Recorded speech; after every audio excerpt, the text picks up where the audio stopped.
When talking about professionalism, the best place to start is a definition. Professionalism is demonstrating courtesy, honesty, and responsibility in one's dealings with customers and associates. So, let's talk about what is and is not professional.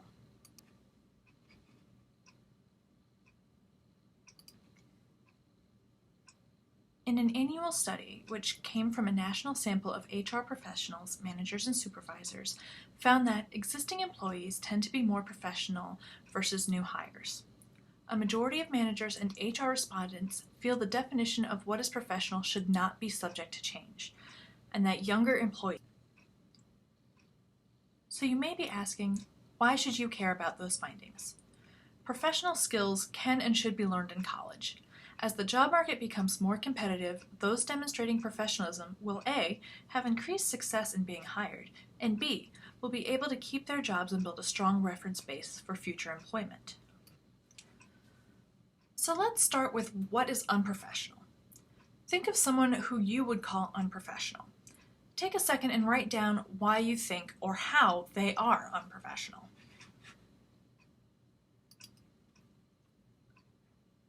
When you consider who might be unprofessional, did they exemplify any of the characteristics that the individuals in the picture do?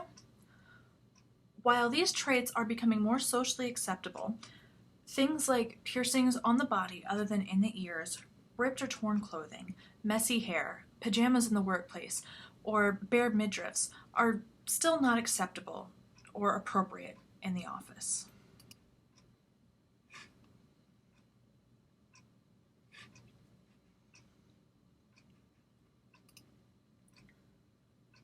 Appearance isn't the only thing that can make someone professional or unprofessional. A lack of dedication, or not seeing a task through, is another key indicator of someone who's unprofessional.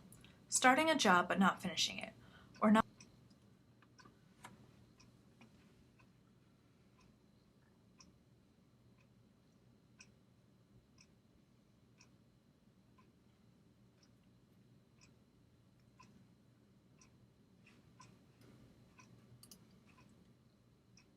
More traits that might make an individual come off as unprofessional are poor communication skills in both speaking and writing. When communicating, be sure to use proper grammar. When speaking, try to be clear and avoid mumbling. Don't be too wordy. Try not to interrupt. And actively listen. Make sure you give eye contact where it's appropriate. When writing, make sure to use proper grammar. Make sure you use your spell check and proofread. And use formalities. Make sure that you address someone by their proper title instead of saying, hey. Another quality that might make someone seem unprofessional is being unfocused. Causes most identified for lack of focus is internet and social media, taking personal problems to work, and not having ownership of one's own work. Furthermore, a bad attitude can also make you seem unprofessional. Things that make up a bad attitude: being negative or lazy or rude, and again, being unfocused on your work.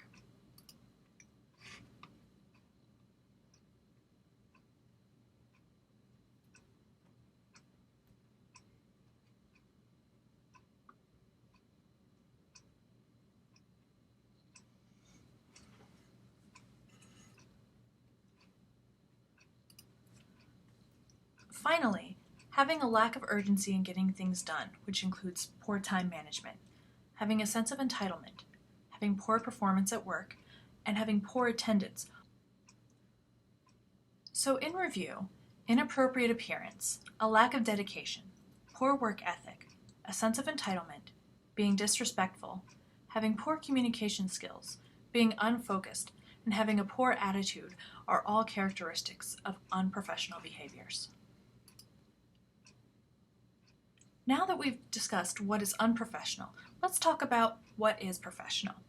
Take a moment and think of someone you would call professional. Write down why they are professional or how they are professional. Individuals who are professional typically exhibit wonderful interpersonal skills. This includes proper etiquette and manners, so things like not chewing gum while at work, not using foul language or cussing, not listening to loud music in shared spaces, or not having strong odors of perfumes or colognes. Individuals who are professional are polite and courteous, they show respect to others, and their behavior is appropriate to the situation that they're in. Appearance is very important when being professional. This includes things like hygiene. You want to make sure that you're clean and neat. Make sure that your clothing is clean, neat, ironed so there's no wrinkles. If you have long hair, making sure it's pulled back or just not messy. If you wear makeup, making sure that it's subtle and natural. And if you choose to wear jewelry, make sure that it's simple jewelry. Professional individuals typically exhibit great communication skills. This goes for writing and speaking, and answering and talking on the phone.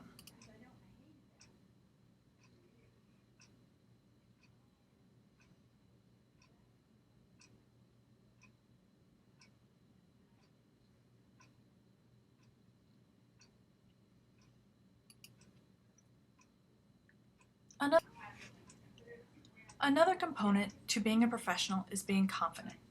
There is a big difference between confidence and arrogance. Confidence is inspiring. Arrogance is a turnoff. Confidence can get you hired, while arrogance is shown the door. It's important to remember that although you're confident, you don't have to know everything. Nobody's perfect. It's okay to ask questions, and it's okay to admit when you don't know something.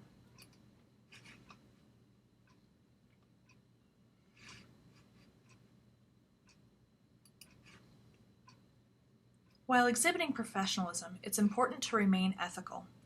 Being ethical is acting in ways consistent with what societies and individuals typically think are good values.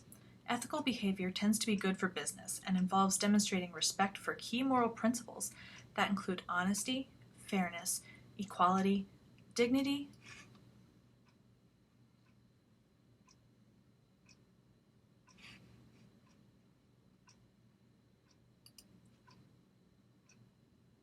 Having a good work ethic is very different than being ethical. You have to remember that you need to care about your job and try. Don't just sit around.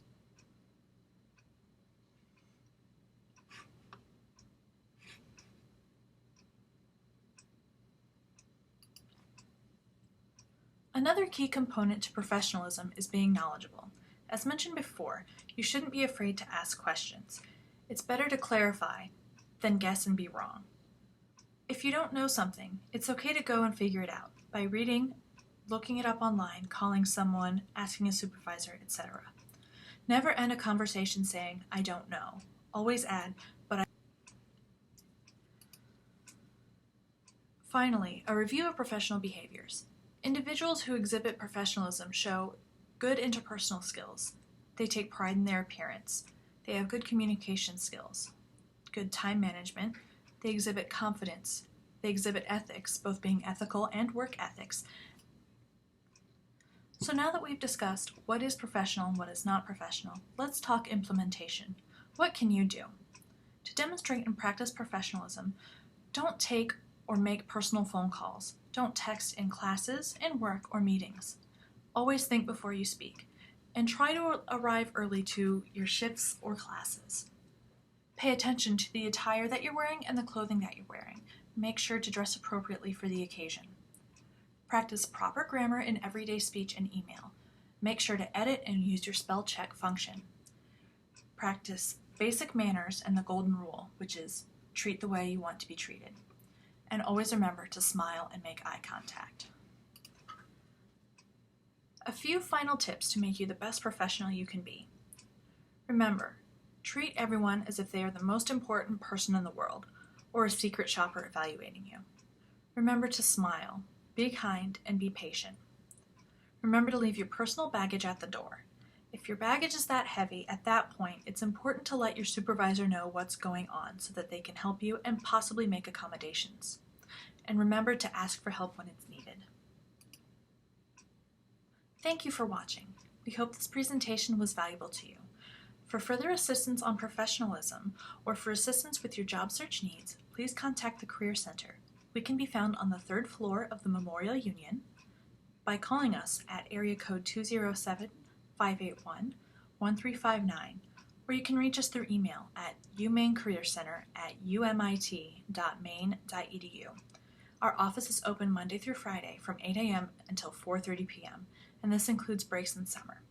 You can also find us online at umaine.edu/career. Thank you and have a great day.